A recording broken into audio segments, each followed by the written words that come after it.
الحمد لله وكفى والصلاة والسلام على خاتم الرسل وسيد الأنبياء وعلى آله وأصحابه الأتقياء. أما بعد فأعوذ بالله من الشيطان الرجيم.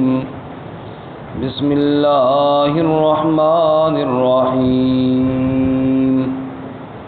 ما كان الله ليذر المؤمنين على ما أنتم عليه حتى يميز الخبيث من الطيب وما كان الله ليطلعكم على الغيب ولكن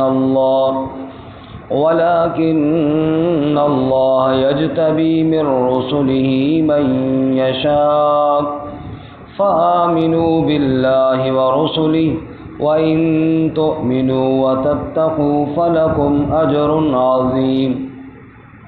ولا يحسبن الذين يبخلون بما آتاهم الله من فضله هو خيرا لهم بل هو شر لهم سيطوقون ما بخلوا به يوم القيامة ولله ميراث السماوات والأرض والله بما تعملون خبير. ما كان الله نہیں ہے اللہ تعالی لیذر المؤمنین تاکہ چھوڑ دے ایمان والوں کو علی ما انتم علیہ اسی حال پر جس پر تم ہو حتی یمیز الخبیث من الطیب یہاں تک کہ جدا کر دے ناپاک کو پاک سے. وما کان اللہ لیطلعکم علی الغیب اور اللہ نہیں ہے کہ اطلاع دے تمہیں غیب پر. ولیکن اللہ یجتبی من رسلہ من یشاء اور لیکن اللہ تعالی چن لیتا ہے اپنے رسولوں میں سے جس کو چاہتا ہے. فآمنوا باللہ ورسلہ پس ایمان لاؤ اللہ کے ساتھ اور اس کے رسولوں کے ساتھ. وَإِن تُؤْمِنُوا وَتَتَّقُوا اور اگر تم ایمان لائے اور تقوی اختیار کیا فَلَكُمْ أَجْرٌ عَظِيمٌ پس تمہارے لیے بڑا اجر ہے. وَلَا يَحْسَبَنَّ الَّذِينَ يَبْخَلُونَ اور نہ گمان کریں وہ لوگ جو بخل کرتے ہیں بِمَا آتَاهُمُ اللَّهُ مِن فَضْلِهِ جو دیا ان کو اللہ تعالیٰ نے اپنے فضل میں سے. هُوَ خَيْرًا لَهُمْ کہ وہ بخل ان کے لیے بہتر ہے. بل هو شر لهم بلکہ وہ ان کے لیے برا ہے. سيطوقون ما بخلوا به يوم القيامة ان قریب توق ڈالے جائیں گے جو بخل کرتے ہیں اس کے ساتھ دن قیامت کے. وللہ میراث السماوات والارض اور اللہ ہی کے لیے میراث آسمانوں اور زمین کی. واللہ بما تعملون خبیر اور اللہ تعالیٰ جو تم عمل کرتے ہو اس کے ساتھ خبر رکھنے والا ہے. سبحان ربک رب العزت عما یصفون وسلام علی المرسلین والحمد للہ رب العالمین. اللہم صل علی محمد وعلی آل محمد كما صليت على إبراهيم وعلى آل إبراهيم إنك حميد مجيد. اللهم بارك على محمد وعلى آل محمد كما باركت على إبراهيم وعلى آل إبراهيم إنك حميد مجيد. معزز سامعین، سورہ آل عمران کا 18واں رکوع آیت نمبر 179 اور 180 آپ کے سامنے تلاوت کی ہیں. اللہ رب العزت ان کے مطابق صحیح بیان کی توفیق عطا فرمائے. اور ہمیں قرآن و سنت پر عمل کرنے کی توفیق عطا فرمائے۔ اس سے قبل گزشتہ سبق میں آپ حضرات نے سنا اللہ تعالیٰ نے اہل ایمان سے فرمایا کہ شیطان تمہیں اپنے دوستوں سے ڈراتا ہے، سو ان سے نہ ڈرو اور اللہ تعالیٰ سے ڈرو۔ اور جو لوگ کفر میں بڑھ رہے ہیں ان کا کفر اللہ کو کوئی نقصان نہیں پہنچا سکتا،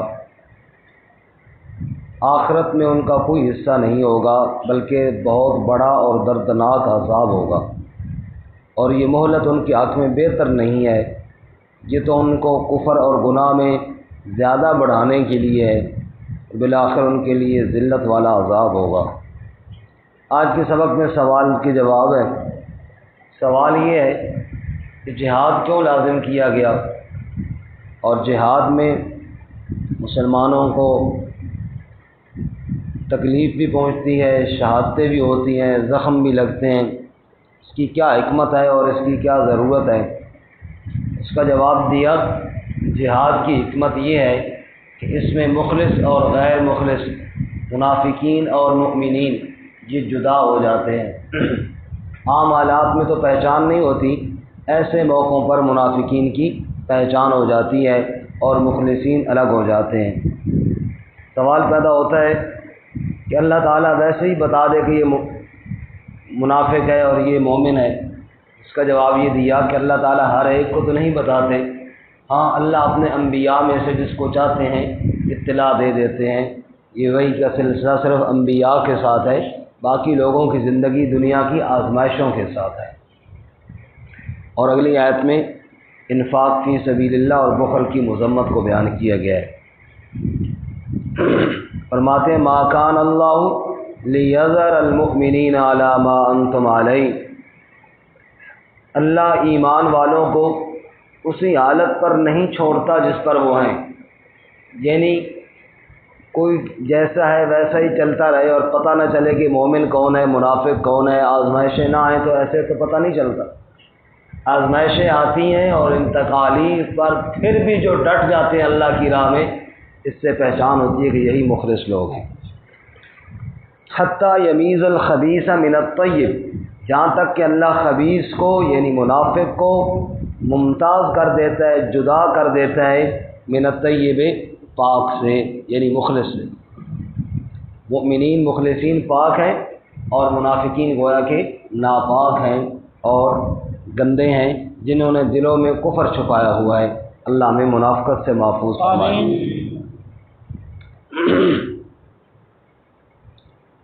دوسری بات کہ اللہ غیب کی اطلاع ہر ایک کو نہیں دیتا، صرف انبیاء کو دیتا ہے۔ وما کان اللہ لیطلعکم علی الغیب، اور اللہ تمہیں غیب پر اطلاع بھی نہیں دیتا، ولکن اللہ یجتبی من رسلہ من یشاء، اور لیکن اللہ چن لیتا ہے اپنے رسولوں میں سے جس کو چاہتا ہے۔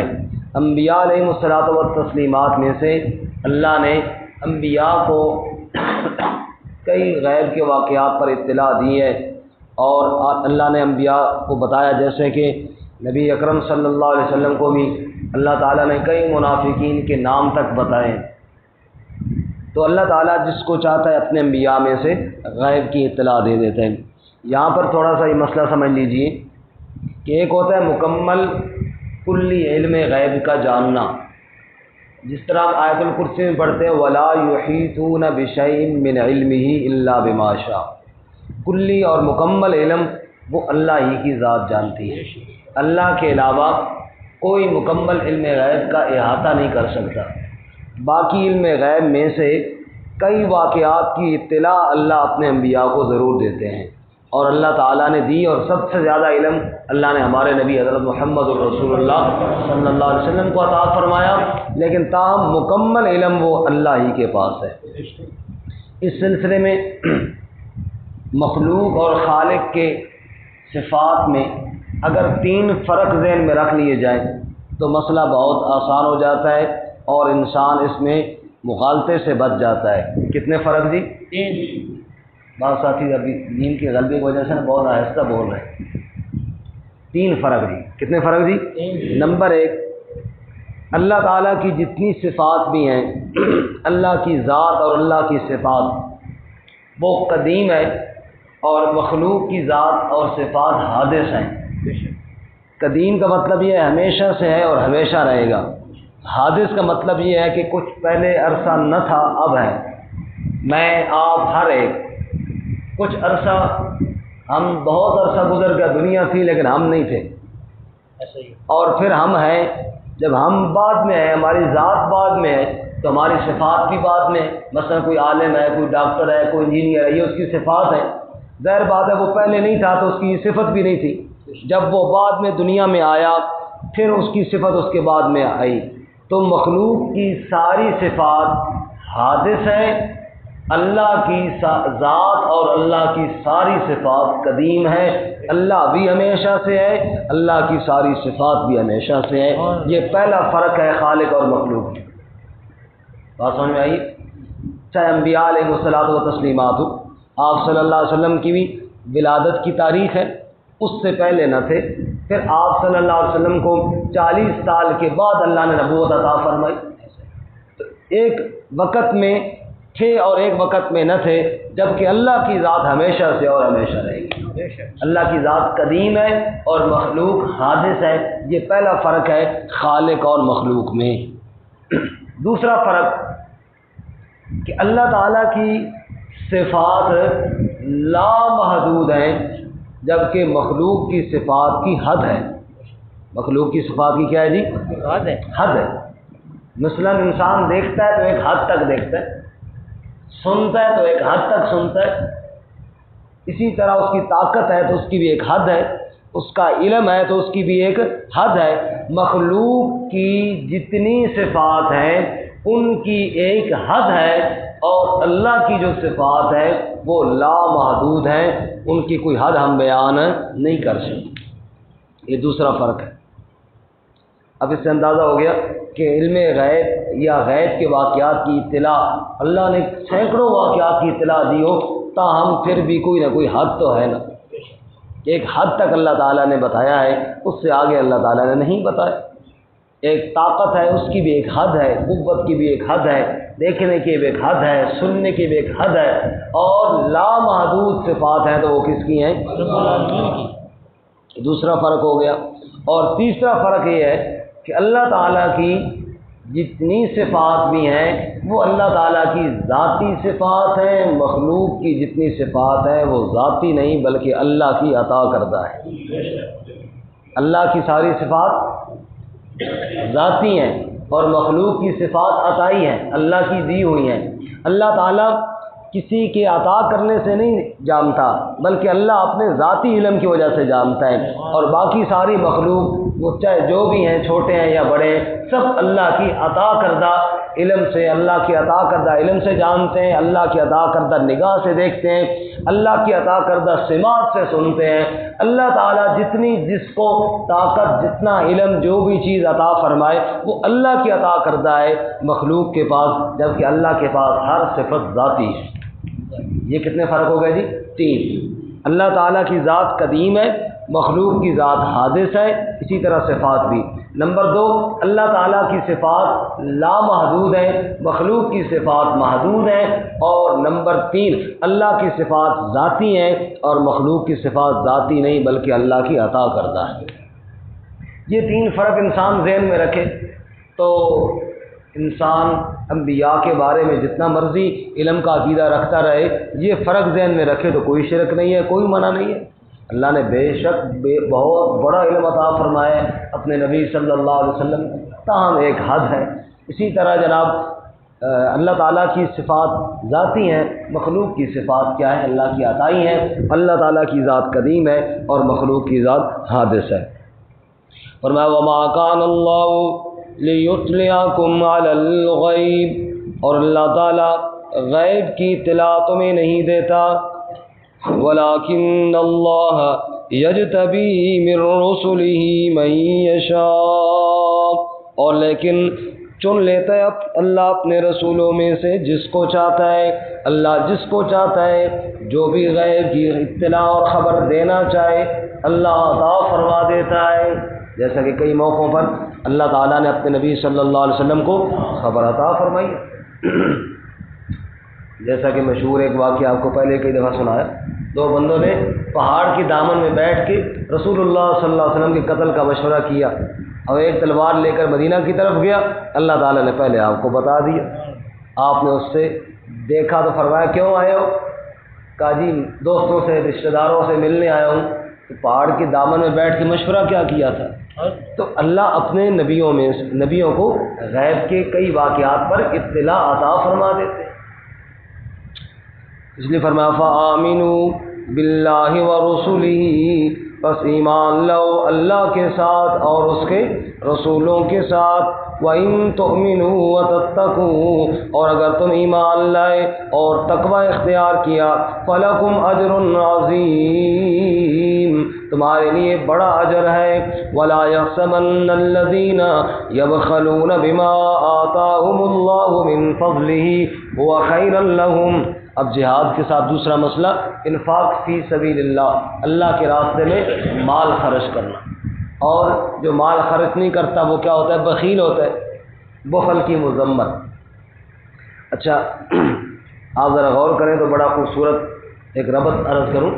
سورۃ البقرہ میں پہلے اللہ تعالیٰ نے فرمایا انفقوا فی سبیل اللہ ولا تلقوا بایدیکم الی التہلکہ، اللہ کی راہ میں خرچ کرو اور اپنے ہاتھوں کو ہلاکت کی طرف نہ لے جاؤ۔ پھر فرمایا من ذا الذی یقرض اللہ قرضا حسنا، اس سے بڑھ کر کون ہے جو اللہ کو قرض حسنا دے دے، پھر اللہ تمہیں اس کا کئی گنا بدلہ عطا فرمائیں گے۔ پھر آگے سورہ آل عمران میں فرمایا لا تأکلوا الربا اضعافا مضاعفا، اللہ کے راستے میں دیا کرو، بعض اتنے بد نصیب ہیں کہ وہ قرض بھی بغیر سود کے نہیں دیتے۔ اور یہاں پر فرمایا کہ جو بخل کرتے ہیں وہ مت سمجھیں کہ بخل ان کے لیے بہتر ہے، بلکہ یہ بخل تو ان کے گلے کا طوق بننے والا ہے۔ فرماتے ہیں وَلَا يَحْسَبَنَّ الَّذِينَ يَبْخَلُونَ، مت گمان کریں وہ لوگ جو بخل کرتے ہیں۔ بخل اللہ کو پسند نہیں، اللہ کو سخاوت پسند ہے۔ اللہ کو کیا پسند ہے جی؟ شیخ سعدی شیرازی فرماتے ہیں نا کہ بخیل ارچے بود عابد بحر و بر، بہشتی نباشت سے حکم خبر۔ کہتا ہے بخیل اور کنجوس بندہ اگر وہ عبادت کرتا رہے پھر بھی جہنم میں ضرور جائے گا، کیونکہ جن کاموں پہ اللہ نے خرچ کرنے کا حکم دیا وہاں اس نے خرچ نہیں کیا اور غریبوں مسکینوں کا حق کھایا ہے، اس وجہ سے وہ کیا ہو جائے گا؟ جہنم میں ضرور جائے گا۔ اللہ تعالیٰ بخل سے محفوظ فرمائے۔ وَلَا يَحْسَبَنَّ الَّذِينَ يَبْخَلُونَ بِمَا آتَاهُمُ اللَّهُ، یہ مت سمجھے بخل کرنے والے جو اللہ نے ان کو دیا ہے اپنے فضل سے کہ وہ بخل کرتے ہیں تو هُوَ خَيْرًا لَهُمْ، یہ بخل کرنا ان کے لیے اچھا ہے۔ تو سمجھتے ہیں بادشاہ نہ ہم نے زکوٰۃ دی، نہ ہم نے قربانی کی، اور نہ ہم نے کبھی غریب مسکین کو کچھ دیا، شاید بڑا کمال کر لیا جی، مال جمع کر لیا۔ فرمایا یہ ان کے لیے بہتر نہیں، بل هو شر لهم، یہ ان کے لیے برا ہے۔ حضرت منان صاحب یہ ان کے لیے کیا ہے جی؟ برا ہے۔ بخل کرنا کوئی اچھا عمل نہیں، یہ ان کے لیے کیا ہے؟ برا عمل ہے۔ اور سورہ ہمزہ میں اللہ کیا فرماتے ہیں؟ وَيْلٌ لِكُلِّ ہُمَزَةٍ لُمَزَةٍ الَّذِي جَمَعَ مَالًا وَعَدَّدَهُ، جو آدمی مال گن گن کے رکھتا رہتا ہے، اکٹھا کرتا رہتا ہے، گنتا رہتا ہے، اتنا ہو گیا اور اب اتنا ہو گیا، اس کے لیے ہلاکت ہے۔ يَحْسَبُ أَنَّ مَالَهُ أَخْلَدَ، وہ کیا سمجھتا ہے کہ اس کا مال ہمیشہ رہے گا؟ کَلَّا، ہرگز ایسا نہیں۔ لَيُنبَذَنَّ فِي الْحُطَمَةِ، ان قریب وہ جہنم کی آگ حطمہ میں ڈالا جائے گا۔ وَمَا أَدْرَاكَ مَا الْحُطَمَةُ، تمہیں کیا معلوم وہ حطمہ کیا ہے؟ نار اللہ الموقدہ، وہ رب کی بھڑکائی ہوئی آگ ہے۔ التي تطلع على الافئدہ، دلوں پہ جا چڑھے گی، دلوں کو لگ جائے گی۔ انها علیہم مؤصدہ فی عمد ممددہ، وہ بڑے بڑے ستونوں پہ جکڑے ہوئے آگ ان کے اوپر روکی ہوئی ہوگی۔ اللہ اس آگ سے ہماری حفاظت فرمائے۔ بل هو شر لهم، مت سمجھے کہ بخل ان کے لیے بہتر ہے، بلکہ یہ تو بہت برا ہے ان کے لیے۔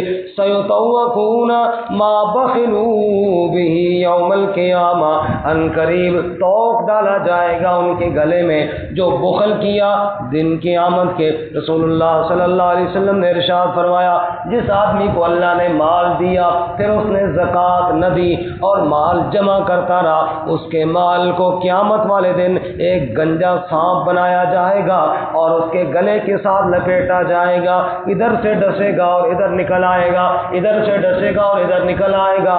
اللہ کریم اس کو زبان بھی دیں گے، وہ ڈستا جائے گا اور کہے گا انا کنزک انا مالک، میں تیرا خزانہ ہوں، میں تیرا مال ہوں۔ پھر آپ نے فرمایا اگر کسی کو سمجھنا ہے تو وہ یہ آیت پڑھے، سیطوقون ما بخلوا به یوم القیامہ، جو آدمی بخل کرتا ہے مال کی زکوٰۃ نہیں دیتا، اس کے مال کو توق بنا کر اس کے گلے میں ڈالا جائے گا قیامت والے دن۔ اللہ تعالیٰ ہماری حفاظت فرمائے۔ اور سورۃ توبہ میں کیا فرمایا؟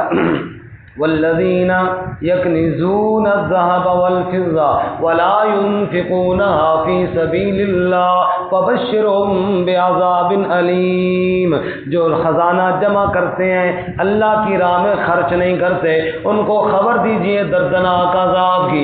یوم یحمى علیہا فی نار جہنم، جس دن ان کے مال کو جہنم میں گرم کیا جائے گا، فتکوى بها جباہهم، پھر ان کی پیشانیوں کو داغا جائے گا، وجنوبهم، پھر ان کے پہلوؤں کو داغا جائے گا، وظہورهم، پھر ان کی پیٹھوں کو داغا جائے گا۔ جب یہ چہرے اس کے جلیں گے، پہلو اور پیٹھیں جلائی جائیں گی، وہ چیخے گا تو جواب میں ملے گا ھذا ما کنزتم لانفسکم فذوقوا ما کنتم تکنزون، کیوں چیختا ہے؟ یہ وہی تو تیرا خزانہ ہے جو تو دنیا میں جمع کیا کرتا تھا۔ اللہ تعالیٰ ہماری حفاظت فرمائے۔ آمین۔ فرمایا جو بخل کرتے ہیں وہ گلے کا طوق بنے گا۔ وَلِلَّهِ مِيرَاثُ السَّمَاوَاتِ وَالْأَرْضِ، ارے بخل کرتے کیوں؟ آسمانوں اور زمینوں کا وارث کون ہے؟ اللہ۔ یہ مال ادھر ہی رہ جائے گا۔ ایک بندے نے کہا یہ چیز میری ہے، دوسرے نے کہا تیری نہیں میری ہے، رب کی تقدیر نے کہا نہ تیری ہے نہ میری ہے، سب مٹی کی ڈھیری ہے، سب نے ادھر چلا جانا ہے، سب نے دنیا میں رہ جانا ہے، تو نے دنیا سے چلا جانا ہے۔ وَلِلَّهِ مِيرَاثُ السَّمَاوَاتِ وَالْأَرْضِ، آسمان و زمین کا سچا وارث صرف کون ہے؟ اللہ۔ اللہ کہتے ہیں یہ میری جناب وراثت والی جگہ ہے جی، یہ میری اپنی۔ اللہ فرماتے تو کیسا وارث ہے؟ کل کسی اور کے پاس تھی، آئندہ کل پھر کسی اور کے پاس چلی جائے گی، تیرے پاس تو چند دنوں کے لیے ہے۔ سچا اور حقیقی وارث اور مالک تو رب العالمین کی ذات ہے۔ فرمایا وَلِلَّهِ مِيرَاثُ السَّمَاوَاتِ وَالْأَرْضِ وَاللَّهُ بِمَا تَعْمَلُونَ خَبِيرٌ، اور اللہ تعالیٰ جو تم کرتے ہو اس کے ساتھ خبر رکھنے والا ہے، تمہارے اعمال کو اللہ تعالیٰ دیکھنے والا ہے۔ اللہ ہمیں بھی عمل کرنے کی توفیق عطا فرمائے۔ ترجمہ دوبارہ سنیں۔ ما کان اللہ لیذر المؤمنین، اللہ تعالیٰ ایمان والوں کو یوں نہیں چھوڑتا، علی ما انتم علیہ، جس حال پر تم ہو اسی حال پر، حتی یمیز الخبیث من الطیب، یہاں تک کہ اللہ جدا کر دے ناپاک کو پاک سے۔ وما کان اللہ لیطلعکم علی الغیب، اور اللہ تعالیٰ تمہیں غیب پر اطلاع نہیں دیتا، ولکن اللہ یجتبی من رسلہ من یشاء، اور لیکن اللہ تعالیٰ چن لیتا ہے اپنے رسولوں میں سے جس کو چاہتا ہے۔ فآمنوا باللہ ورسلہ، پس ایمان لاؤ اللہ اور اس کے رسولوں کے ساتھ۔ وَإِن تُؤْمِنُوا وَتَتَّقُوا فَلَكُمْ أَجْرٌ عَظِيمٌ، اور اگر تم ایمان لائے اور تقوی اختیار کیا تو تمہارے لیے اجر عظیم ہے۔ وَلَا يَحْسَبَنَّ الَّذِينَ يَبْخَلُونَ بِمَا آتَاهُمُ اللَّهُ مِنْ فَضْلِهِ، اور مت گمان کریں وہ لوگ جو بخل کرتے ہیں جو اللہ نے دیا ہے ان کو اپنے فضل میں سے، ہوا خیر لہم، کہ وہ بخل کرنا ان کے لیے بہتر ہے، بل ہوا شر لہم، بلکہ وہ تو برا ہے ان کے لیے۔ سیطوقون ما بخلوا به یوم القیامہ، ان قریب توق ڈالے جائیں گے جو بخل کیا انہوں نے اس کے ساتھ دن قیامت کے۔ وَلِلَّهِ مِيرَاثُ السَّمَاوَاتِ وَالْأَرْضِ، اور اللہ ہی کے لیے میراث آسمانوں اور زمین کی، وَاللَّهُ بِمَا تَعْمَلُونَ خَبِيرٌ، اور اللہ تعالیٰ جو تم عمل کرتے ہو اس کے ساتھ خبر رکھنے والا ہے۔